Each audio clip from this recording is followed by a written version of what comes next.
Meet Ted, a hard-working citizen and a family man. Hello, Ted. Wait a minute, what's that sound? Oh no, it's the nuclear bomb alarm. Not to worry.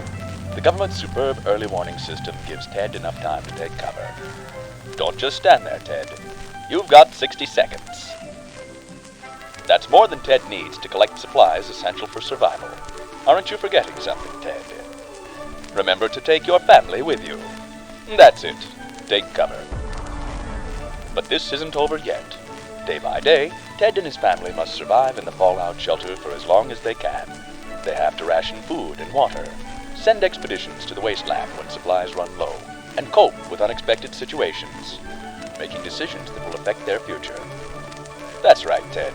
You show those mutant cockroaches. Ted can now safely enjoy those charming sunsets over the radioactive wasteland with his loved ones. Good luck, Ted.